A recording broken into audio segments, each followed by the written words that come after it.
بسم اللہ الرحمن الرحیم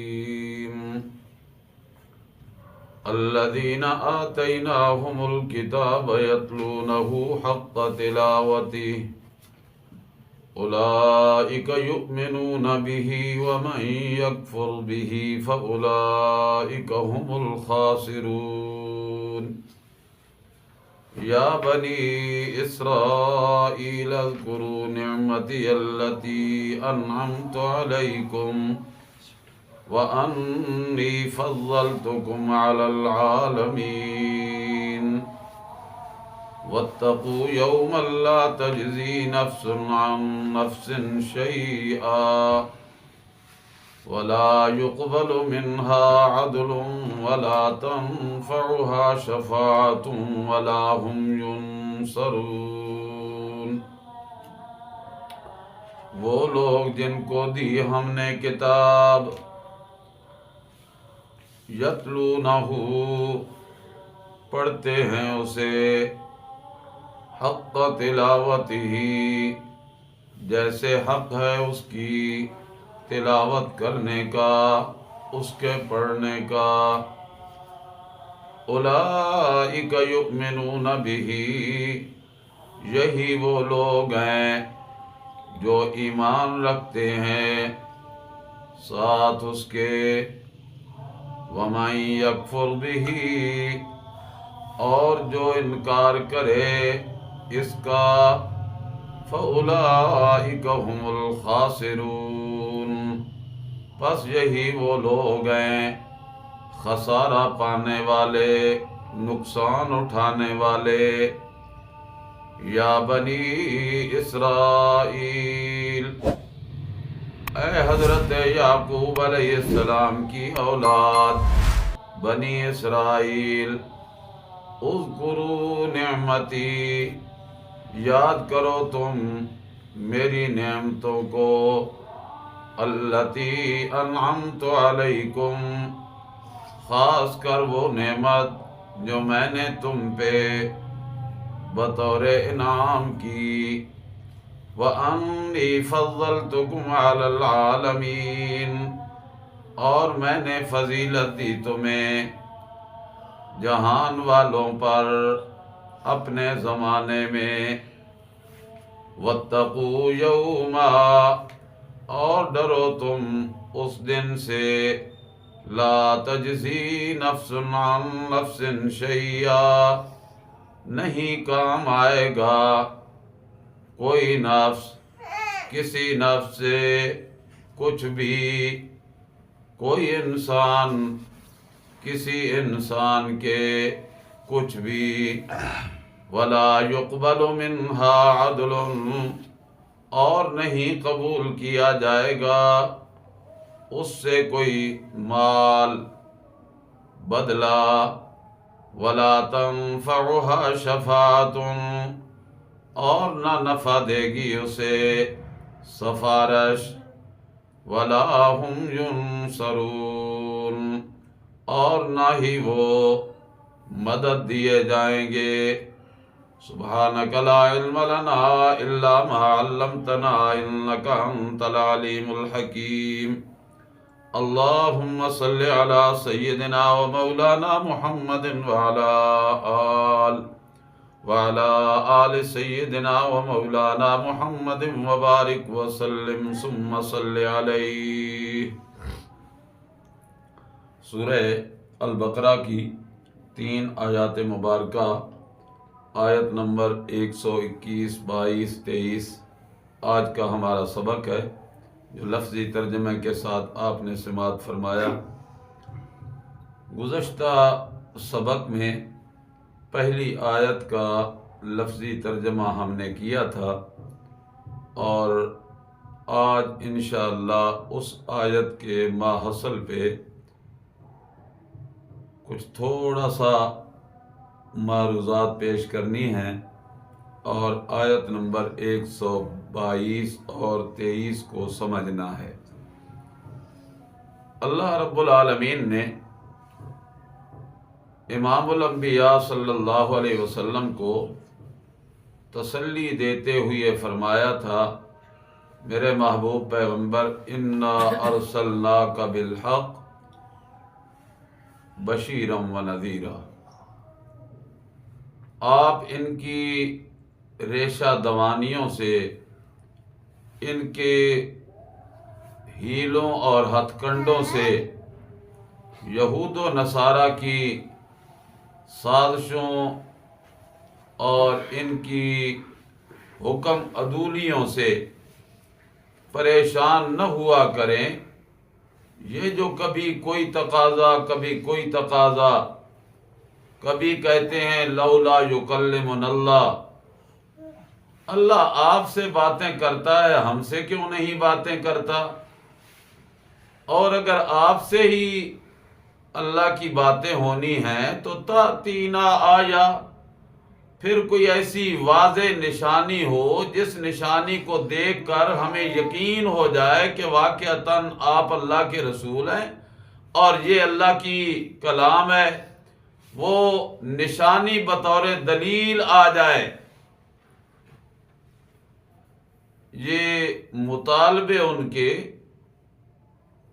زیب نہیں دیتے تھے، حق نہیں پہنچتا تھا ایسے مطالبے کرنے کا، اور خاص کر اس پیغمبر سے صلی اللہ علیہ وسلم کہ جس پیغمبر کی ہاتھ کی شہادت والی انگلی اٹھے اور آسمان پہ چمکتا ہوا چاند دو حصوں میں بٹ جائے، اس پیغمبر سے مطالبہ کیا جا رہا ہے جو مخالف کی بند مٹھی میں کنکریوں کی طرف اشارہ کرے تو کلمے کی آوازیں آنے لگ جائیں۔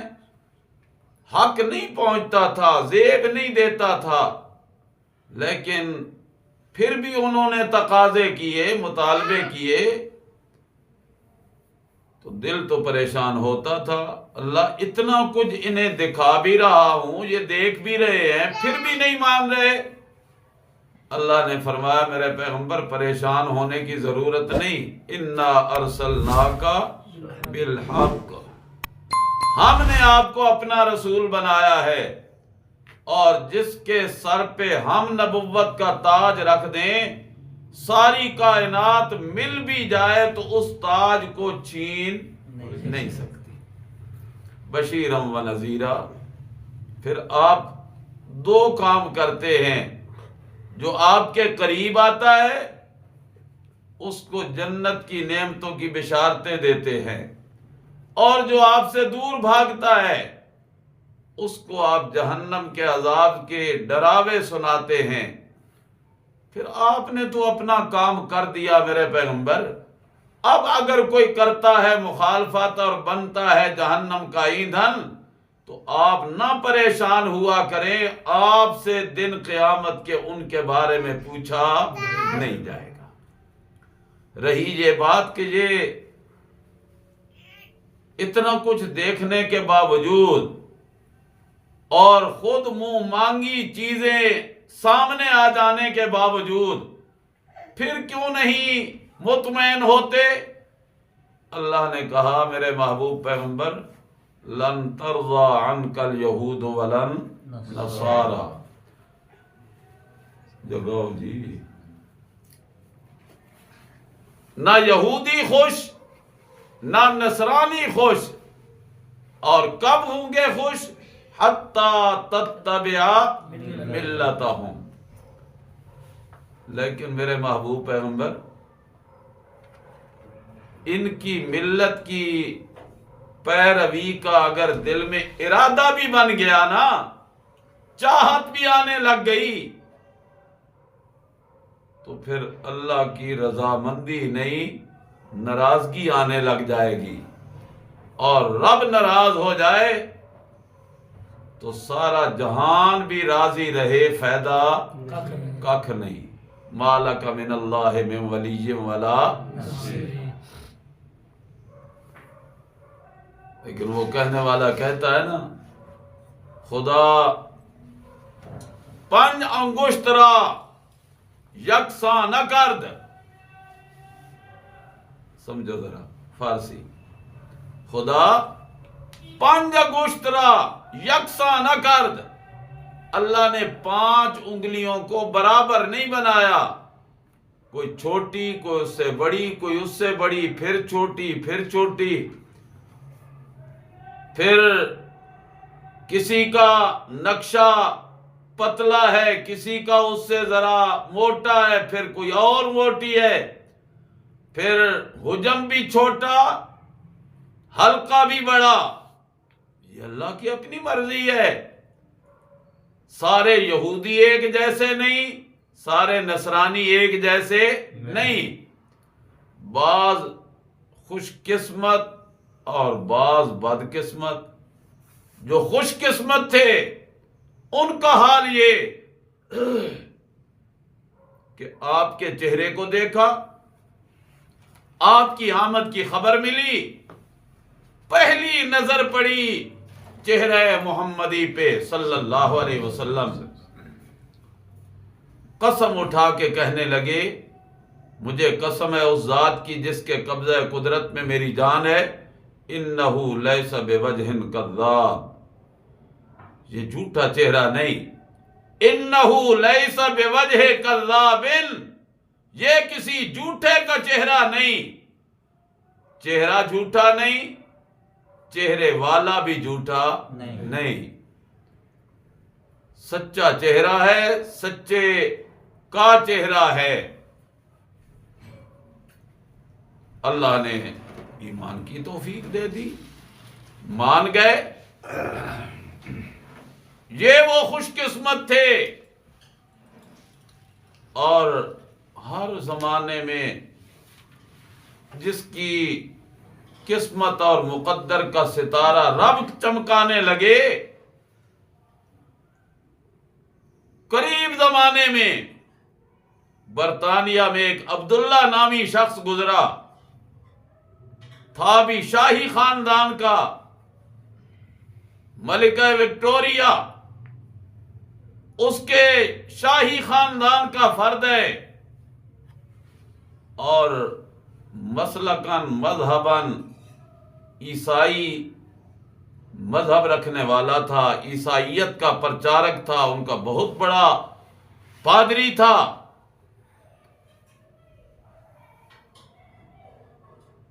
ایک دن گزرا اور دیکھا اذان ہو گئی، مسلمان بیٹھے ہوئی ہیں ایک جگہ پہ، نلکے کھلے ہوئے ہیں، پانی گر رہا ہے، یہ کبھی ہاتھ دھوتے ہیں، کبھی منہ میں پانی ڈال کے کلی کرتے ہیں، مسواک کرتے ہیں، پھر ناک صاف کرتے ہیں، پھر چہرہ دھوتے ہیں۔ دیکھتا رہا، ایک کو دیکھا، دوسرے کو، تیسرے کو۔ اس کے دل نے گواہی دی کہ جو عبادت کے لیے اتنا احتیاط کرتے ہیں کہ اپنے بدن کی پاکیزگی کا خیال کرتے ہیں، تو پھر جس کے حکم پہ، جس کی طرز پہ، جس کے حکم پہ، جس کی طرز پہ یہ کام وہ کر رہے ہیں، اور جس مذہب کی بنیاد پہ یہ کام کر رہے ہیں، وہ مذہب کبھی جھوٹا نہیں ہو سکتا، وہ سچا مذہب ہو سکتا ہے۔ اللہ نے دل کے دریچے کھولے، مسلمانوں کے وضو کرنے کے انداز کو دیکھ کے اس نے کلمہ پڑھ لیا۔ پھر لکھی کتاب دا وے آف اسلام، اسلام کا راستہ کیسا ہے، طہارت والے راستے سے آغاز کیا، اور ایمانیات والی کیفیت سے اللہ نے اسے ایسے قبول کر لیا کہ گھر والوں کی دشمنی مول لے لی،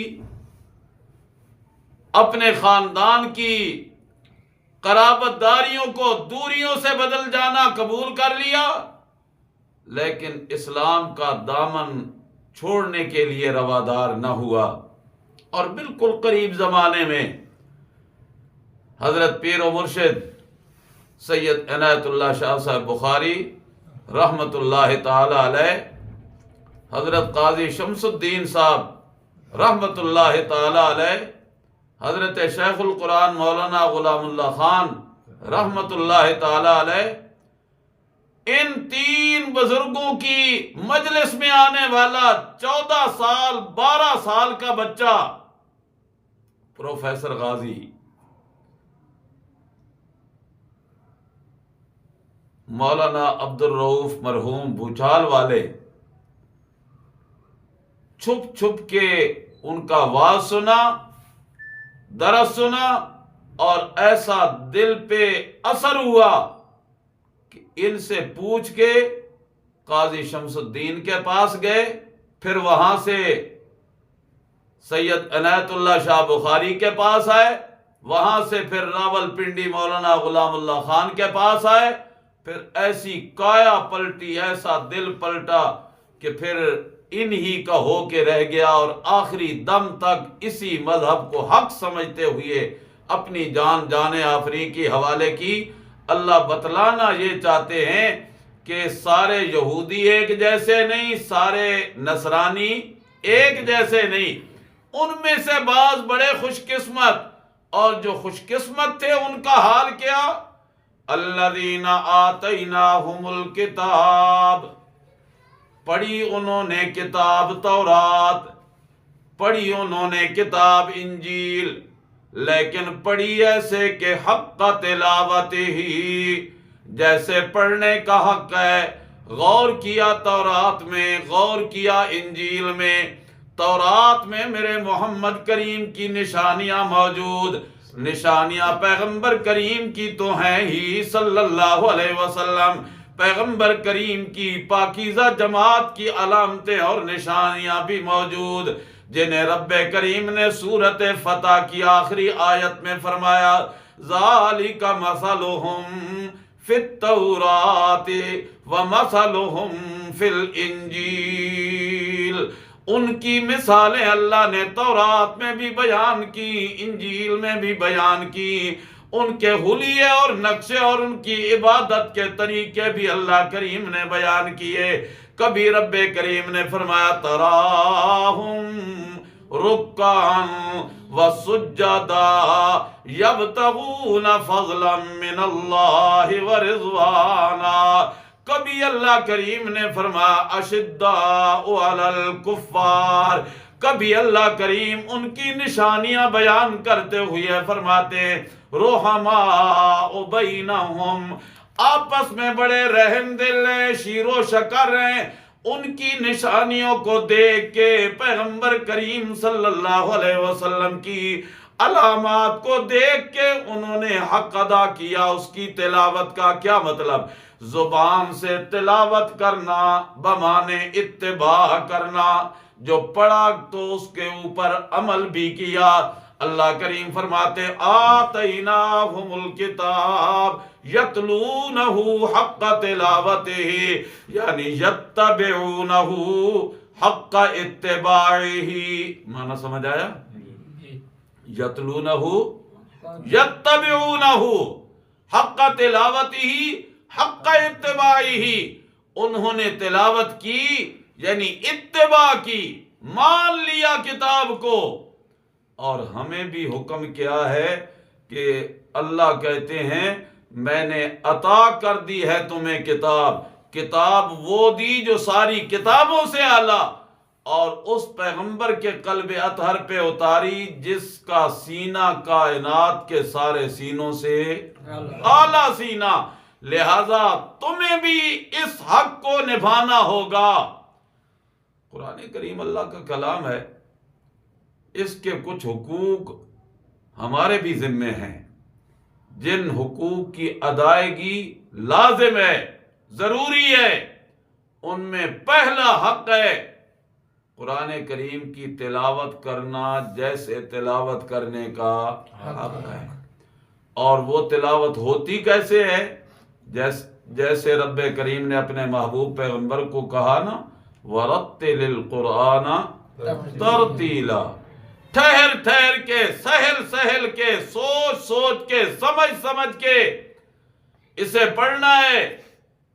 پھر دوسرا حق یہ ہے یہ تو اس کا ایک ظاہری حق ہے کہ تلاوت ایسے کرے کہ دل کو ٹھنڈ پڑ جائے، سکون مل جائے، اطمینان نصیب ہو جائے۔ اور اگر F-16 کی سپیڈ پہ پڑھے اور پھر کہے کہ میں نے حق ادا کر دیا، کوئی حق نہیں ادا کیا۔ ظاہری حق پہلا یہ ہے، اور باطنی حق یہ ہے کہ اس کو سمجھے کہ میرا رب کیا کہہ رہا ہے، کس بات کا حکم دے رہا ہے، کس چیز سے مجھے منع کر رہا ہے، روک رہا ہے۔ ساری زندگی پڑھتا رہا، اقیموا الصلاۃ آتوا الزکاۃ وارکعوا مع الراکعین، اور عملی زندگی میں نماز ایک نہ پڑھی، زکوٰۃ کا پیسہ نہ دیا، اور جماعت کا تو سوال ہی پیدا نہیں ہوتا۔ تو باطنی اور مانوی حق یہ ہے قرآن کریم کا کہ اسے کیا کرے، سمجھے کہ اللہ کا حکم کیا ہے، اللہ کی نہی میرے لیے کیا ہے، اوامر کیا ہے، نواہی کیا ہے۔ نبی رحمت صلی اللہ علیہ وسلم نے فرمایا، اس نے حق ادا کیا، من استحل حلالہ، جس نے قرآن کے حلالوں کو حلال مان لیا، حراموں کو حرام مان لیا، حلالوں کو استعمال کیا، حراموں سے اپنے آپ کو بچا لیا، اس نے اس کا حق ادا کیا۔ تو دوسرا حق کیا ہے؟ پہلا حق تلاوت، اور تلاوت بھی صحیح تلفظ کے ساتھ، الفاظ کی صحیح ادائیگی کے ساتھ۔ دوسرا حق اس کو سمجھنا، اور تیسرا حق اس پہ عمل کرنا۔ رسول رحمت صلی اللہ علیہ وسلم کا ارشاد ہے، اس نے قرآن کا حق ادا نہیں کیا، من استحل حرامہ، جس نے قرآن کے حرام کردہ چیزوں کو اپنے لیے حلال کر دیا، چاہے قولاً حلال کیا یا عملاً حلال کیا۔ قولاً کیا تو قولاً مجرم ہے، عملاً کیا تو عملاً مجرم ہے، فعلاً مجرم ہے۔ اللہ فرماتے ہیں، الذین آتیناہم الکتاب، جن کو ہم کتاب دے دیں، پھر وہ یتلونہ حق تلاوتہ، اس کی تلاوت کریں، یعنی اتباع کریں جیسے اتباع کا حق ہے۔ اولئک یؤمنون بہ، یہی وہ خوش قسمت لوگ ہیں، عبداللہ ابن سلام جیسے،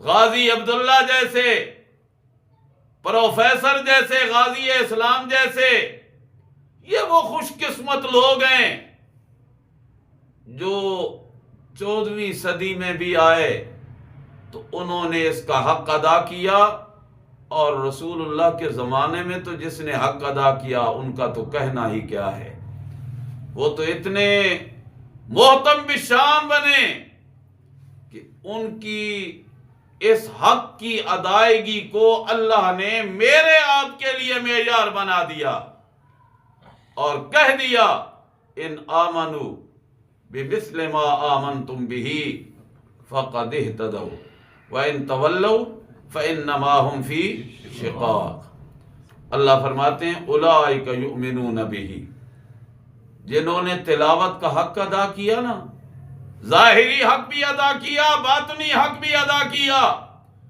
پڑھا بھی ہے، سمجھا بھی ہے، اور عمل بھی کیا۔ پڑھا بھی ہے، سمجھا بھی ہے، عمل بھی کیا ہے۔ اولئک یؤمنون بہ، یہی وہ خوش قسمت لوگ ہیں جن کو اللہ نے ایمان کی دولت سے مالا مال کر دیا، اور وہ ایماندار بن گئے، یقین رکھنے والے بن گئے، قرآن پہ بھی ایمان، صاحب قرآن پہ بھی ایمان، صاحب قرآن کی لائی ہوئی بتلائی ہوئی شریعت پہ بھی ایمان۔ اور یہ سارے یؤمنون بہی کی جو ہا ضمیر ہے نا، بولیے سمجھ ہے، یؤمنون بہی، یہی جو ضمیر ہے نا، یہ ضمیر بتلا رہی ہے کہ قرآن پہ بھی ایمان، صاحب قرآن جناب محمد کریم پہ بھی ایمان۔ او صفحے کی پہلی سطر میں ہے انا ارسلناک، جس کو ہم نے اپنا رسول بنا کے بھیجا، یؤمنون بہی، اس پہ بھی ان کا کیا ہے؟ ایمان ہے۔ اور جو رسول نے پیغام پہنچایا، جس شریعت کا اعلان کیا، ذالک ھدی اللہ، قل ان ھدی اللہ ھو الھدی، اور چوتھی سطر کی پہلا جملہ، قل ان ھدی اللہ ھو الھدی، یہی اللہ کی جو ہدایت ہے، حقیقت میں یہی ہدایت ہے۔ اولئک یؤمنون بہ، ان کا ایمان ہے بہی یعنی بے ہدایہ، بالہدایہ، جو اللہ کی طرف سے آئی ہدایت، اس ہدایت پہ بھی ایمان ہے، شریعت کو بھی مانا، صاحب شریعت کو بھی مانا، پیغام شریعت قرآن کو بھی۔ اولئک یؤمنون بہ ومن یکفر بہ، اور جس نے کیا اس کا انکار، وہ تینوں باتیں ذہن میں رہنی چاہیے، قرآن، صاحب قرآن، اور صاحب قرآن کا بتلایا ہوا پیغام، شریعت، ہدایت۔ فرمایا من یکفر بہ، جس نے کیا اس کا انکار، قولاً کیا یا عملاً کیا، فعلاً کیا، اولئک ھم الخاسرون، حقیقت میں یہی لوگ ہیں بدقسمت، خسارہ اٹھانے والے، نقصان میں پڑنے والے۔ آگے اللہ کریم نے ایک دفعہ پھر بنی اسرائیل کو خطاب کر کے فرمایا یا بنی اسرائیل، دو خطاب پہلے گزر چکے ہیں، یہ تیسرا خطاب ہے، اور ان کو بھی دعوت وہی تھی جو اللہ نے پوری کائنات انسانی کو پیغام دیا تھا، یا ایھا الناس اعبدوا ربکم، یا ایھا الناس اعبدوا ربکم، یہ جو پوری انسانیت کے لیے ایک پیغام تھا، پیغام حق، پیغام عبادت، اپنی ربوبیت کو منواتے ہوئے، بتلاتے ہوئے، اپنی عبادت کا جو رب نے حکم دیا تھا، پھر بنی اسرائیل کے ساتھ تخصیص کی، اور جب تخصیص کی تو بنی اسرائیل کو اپنی نعمتیں یاد کرائیں، میرا یہ بھی انعام، میرا یہ بھی انعام، میرا یہ بھی انعام۔ 20 انعامات اللہ کریم نے بتلائے تھے جو آپ پڑھ چکے ہیں۔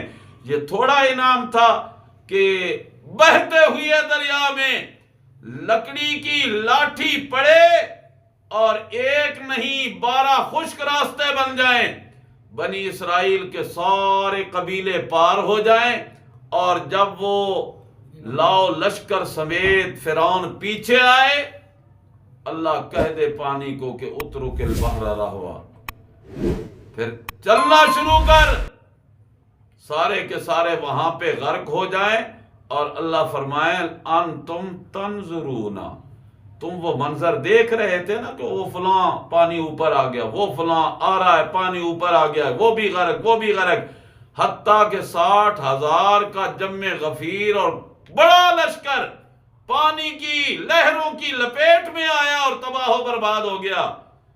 یہ اللہ کا بنی اسرائیل پہ کیا تھا؟ انعام تھا، بنی اسرائیل پہ انعام تھا۔ اللہ نے اپنی ایک ایک نعمت یاد کرائی۔ جب پانی نہیں مل رہا تھا، آئے موسیٰ پیغمبر کریم کے پاس، حضرت موسیٰ کلیم اللہ نے کہا اللہ پانی میرے اختیار میں نہیں، تیرے اختیار میں ہے۔ اور رب نے کہا اچھا، پھر میرے موسیٰ کلیم جب قوم کا مطالبہ ہے پانی کا، اضرب بعصاک الحجر، پہلے کہا تھا اضرب بعصاک البحر، اب کہا اضرب بعصاک الحجر، پتھر پہ مار۔ بھلا پتھر پہ لاٹھیاں لگیں پانی نکلا کرتے ہیں؟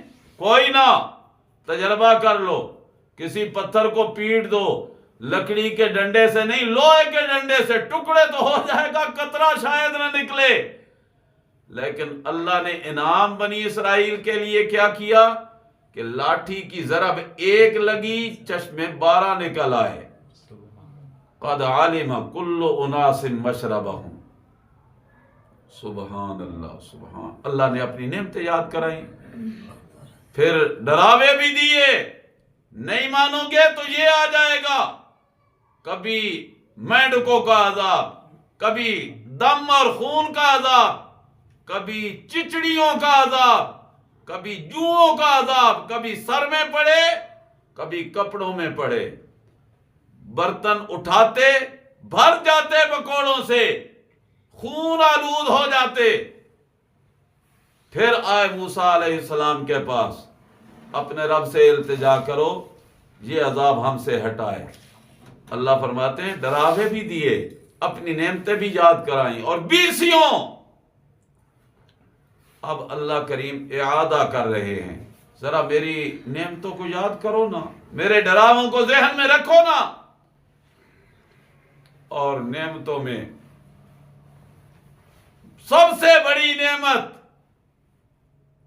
پھر سنیے گا، نعمتوں میں سب سے بڑی نعمت اللہ کے نبی کا وجود اور اللہ کے نبی سے نکلنے والی دعوت اور وہ پیغام. یہ اللہ کی سب سے بڑی نعمت. پیغمبر کا وجود آیا، پھر اس پیغمبر کے پاک وجود سے پاک پیغام، پیغام توحید آیا. یہ اللہ کی سب سے بڑی نعمت. خلاصہ کیا نکلا؟ توحید اللہ کی نعمتوں میں سب سے بڑیا نعمت ہے. اللہ بھی فرماتے ہیں اذکروا نعمتی. نبی رحمت صلی اللہ علیہ وسلم نے فرمایا جس طرح یہ خطاب اللہ نے بنی اسرائیل کو کیا نا، یا بنی اسرائیل اذکروا نعمتی التی انعمت علیکم، میری امت کے لیے بھی اللہ کا یہی پیغام ہے، یا امت محمد اذکروا نعمتی التی انعمت علیکم. ذرا یاد کرو وہ میری نعمت توحید. بنی اسرائیل پہ نعمت ہوئی موسیٰ پیغمبر کے ذریعے، نعمت آئی داؤد پیغمبر کے ذریعے، سلیمان نبی کے ذریعے، 4000 یا 14 یا 21,000 نبیوں کے ذریعے پیغام توحید آیا اللہ کی نعمت بن کے. اور میرے آپ کے لیے، اس امت کے لیے پیغام توحید آیا بزبان محمد الرسول اللہ صلی اللہ علیہ وسلم، رب کی سب سے بڑی نعمت بن کے. اللہ فرماتے ہیں اللتی انعمت علیکم، جو میں نے تم پہ انعام کی، وانی فضلتکم علی العالمین، اور اپنے زمانے کے لوگوں پہ میں نے تمہیں فضیلت دے دی بنی اسرائیلیوں. اور میرے نبی کی امت کے لیے تو اللہ نے فضیلت کا جو معیار بنایا، فضیلت کا جو اعلان کیا، تو پوری کائنات پہ، کائنات کی ساری امتوں پہ فضیلت ملی تو امت محمد الرسول اللہ صلی اللہ علیہ وسلم کو. آگے رب نے فرمایا واتقوا یوما، ڈرو تم اس دن سے، لا تجزی نفس عن نفس شیئا، جس دن کوئی نفس کسی نفس سے کچھ بھی کام نہیں آئے گا، حتیٰ کہ لا یجزی والد عن ولدہ ولا مولود ہو جاز عن والدہ شیئا. نہ باپ اولاد کے کام آئے گا، نہ اولاد باپ کو بچا سکے گی. اتقوا یوما لا تجزی نفس عن نفس شیئا. بیٹا ہے ایماندار، باپ کی موت آ گئی کفر پہ، باپ ہے ایماندار، بیٹے کی موت آ گئی حالت کفر پہ، لا تجزی نفس عن نفس شیئا. یہ بیٹا باپ کے کام نہ آیا، باپ بیٹے کے کام نہ آیا، بیوی شوہر کے کام نہ آئی، شوہر بیوی کے کام نہ آیا. لا تجزی نفس عن نفس شیئا. ماں اپنی بیٹی کو نہ بچا سکی، بیٹی اپنے ماں کو نہ بچا سکی، بھائی اپنی بہن کا بچاوا نہ کر سکا، بہن اپنے بھائی کو نہ بچا سکے.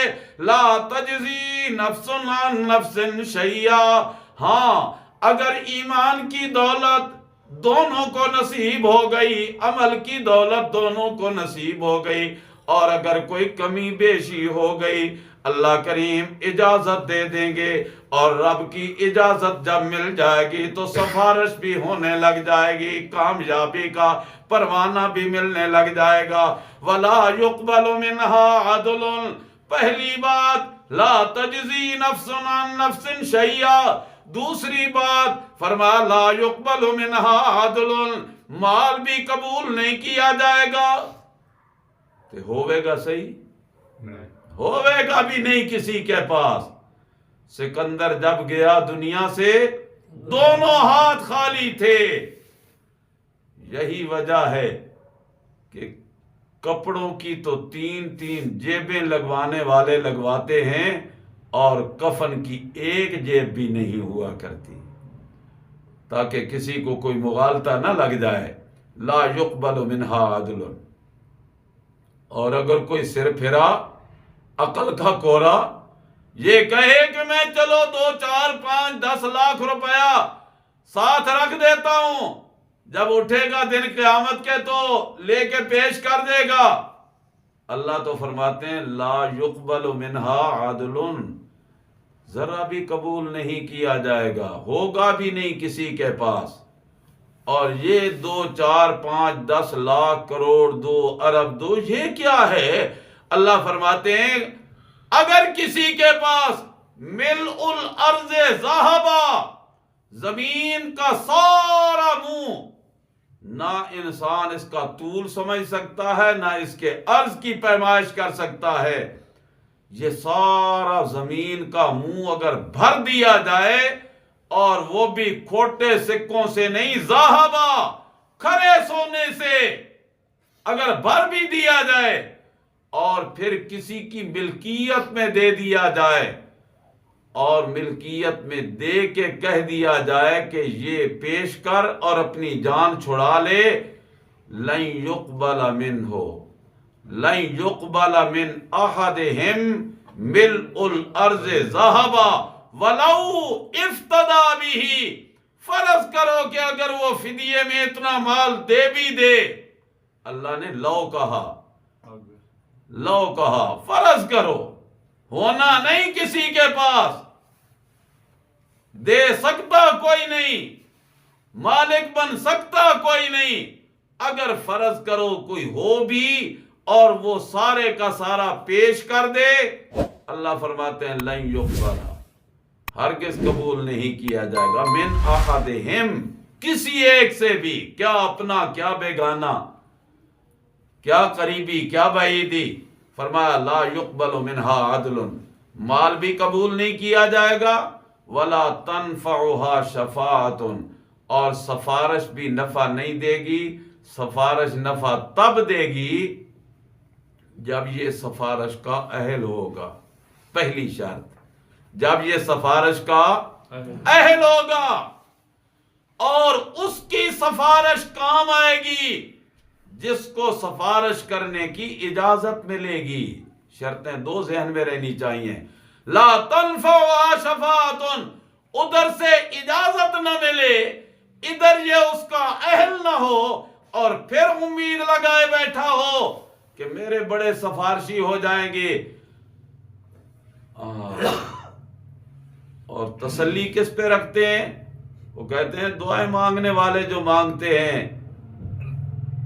خوار ہیں، بدکار ہیں، ڈوبے ہوئے ذلت میں ہیں، جو کچھ بھی ہیں، آخر تیرے محبوب کی امت میں ہیں، یہ شعر پڑھ پڑھ کے تسلی رکھ لیتے ہیں کہ ہم نے سیدھا کام ایک نہیں کرنا، اور چونکہ پیغمبر کریم کی امت کے زمانے میں ہم پیدا ہو گئے لہذا بس ہمارا بیڑا پار ہو جائے گا۔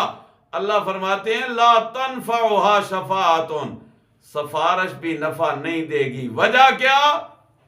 کہ ادھر سے اجازت نہ ملے، ادھر یہ اہل سفارش کا نہ ہو، یہ اہل سفارش کا بنتا تب جب دل میں ایمان ہوتا، ادھر سے اجازت ملتی تب جب سفارش کرنے والا بھی اہل ہوتا، اور جس کے لیے سفارش کی جا رہی ہے یہ بھی اہل ہوتا، اللہ فرماتے ہیں چوتھی بات لا ہم ینصرون، پھر ان کی مدد بھی نہیں کی جائے گی۔ اس دن جو پکڑا گیا وہ حقیقی پکڑا گیا، اور جس کو اس دن راحت مل گئی حقیقی راحت مل گئی۔ اللہ کریم اس دن کی شرمساری سے محفوظ فرمائے، اور اس دن کی عزتوں والے مراحل سے اللہ گزرنے کی توفیق عطا فرمائے۔